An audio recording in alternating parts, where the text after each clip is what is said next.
किसी अज्ञात शहर में एक गांव के बीचों बीच विशाल खेतों और घने जंगलों से घिरा एक स्थान था जिसे मंदाकिनी के नाम से जाना जाता था। यह परंपराओं में डूबा हुआ एक गांव था जहां समय धीमी गति से चलता हुआ प्रतीत होता था और हवा अनकही कहानियों के बोझ से भरी हुई थी। बुजुर्गों ने एक प्राचीन अभिशाप, एक भयावह कहानी के बारे में बात की जो पीढ़ियों से चली आ रही थी। उस दिन भी ऐसा ही कुछ हुआ था। उस दिन जैसे ही सूरज क्षितिज से नीचे डूबा, घास फूस की छतों पर लंबी छाया पड़ी। ग्रामीण अपने घरों में एक साथ दुबक गए।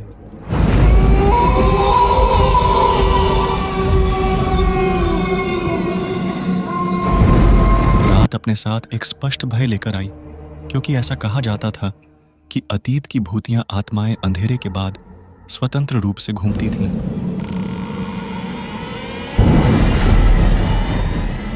इन आत्माओं में एक आप बीती भी थी, जो शीतला नामक युवती की एक प्रतिशोधी आत्मा थी, जो लंबे समय से भूले हुए परंतु उसके ऊपर हुए अन्याय के लिए प्रतिशोध चाहती थी। मंदाकिनी में दीपाली नाम की एक युवती रहती थी। वह अपनी जिज्ञासा और निडरता के लिए जानी जाती थी। ये गुण उसे अक्सर अन्य ग्रामीणों से अलग करते थे।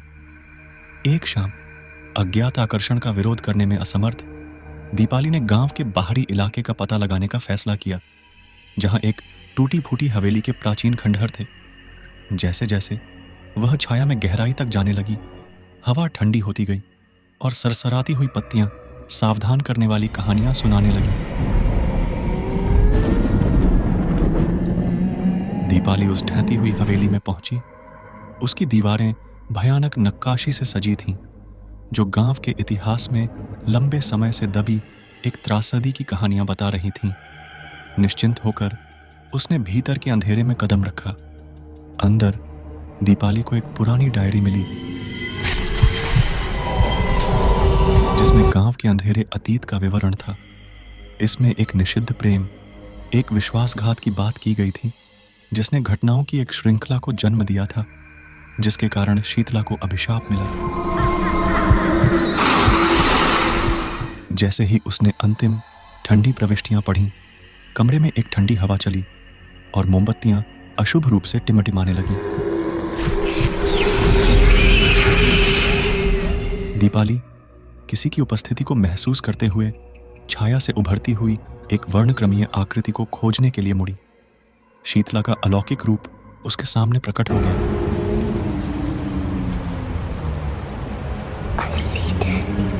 उसकी आंखें दुख और क्रोध से भर गईं। कमरा लंबे समय से भूली हुई आवाजों की भूतियां फुसफुसाहट से गूंज उठा।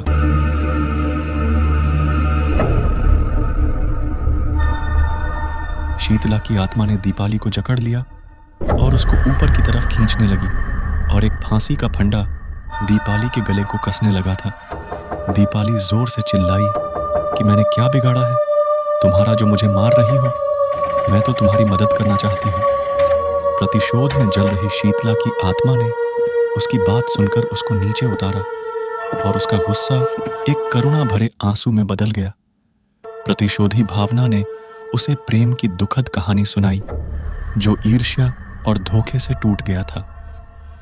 शीतला गांव के एक लड़के से मोहब्बत करती थी, जिसका नाम रौनक था।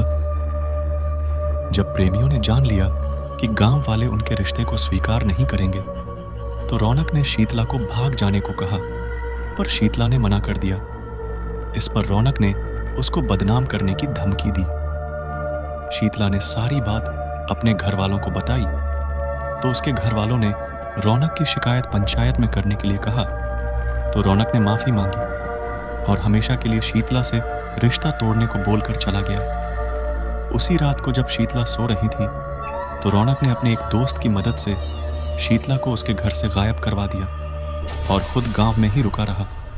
सुबह जब घर वाले शीतला को खोज रहे थे, तो रौनक ने गांव में अफवाह फैला दी कि शीतला किसी लड़के के साथ भाग गई। गांव वालों ने शीतला को बदचलन कहकर उसकी खोज बंद कर दी।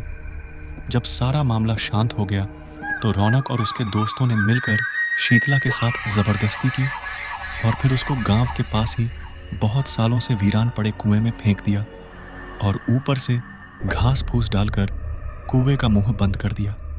दीपाली ने पीड़ित आत्मा के प्रति सहानुभूति व्यक्त करते हुए चीजों को सही करने में मदद करने की कसम खाई। बदले में शीतला ने उसे प्राचीन विश्वासघात के पीछे की सच्चाई को उजागर करने और बेचैन आत्माओं को न्याय दिलाने का काम सौंपा। जैसे ही दीपाली ने गांव के इतिहास में गहराई से प्रवेश किया, उसने लंबे समय से दबे हुए रहस्यों का पता लगाया और पाया कि रौनक और उसका दोस्त किसी हादसे का शिकार हो गए जिसमें दोनों ने अपनी जान गंवा दी थी, जिसने मंदाकिनी को झकझोर कर रख दिया। निषिद्ध प्रेम संबंध के रहस्यों, विश्वासघात और उसके बाद के अभिशाप ने ग्रामीणों को सदमे की स्थिति में छोड़ दिया। कुएं की जांच की गई जिसमें से शीतला की अस्थियां निकालकर उसके घर वालों ने उसका अंतिम संस्कार किया और शीतला को बदचलन कहने वालों ने अपने आप को कोसते हुए शीतला की आत्मा की शांति के लिए प्रार्थना की। शीतला के मार्गदर्शन के साथ दीपाली ने मुक्ति का एक अनुष्ठान आयोजित किया। अपने अतीत से त्रस्त गांव कांप उठा क्योंकि आखिरकार आत्माएं शांत हो गई। जैसे ही भोर की पहली किरण फूटी, दीपाली अब खामोश खंडहरों के सामने खड़ी हो गई। अभिशाप हट गया और गांव हमेशा के लिए बदल गया। एक समय अपने ही रहस्यों में कैद रही मंदाकिनी ठीक होने लगी।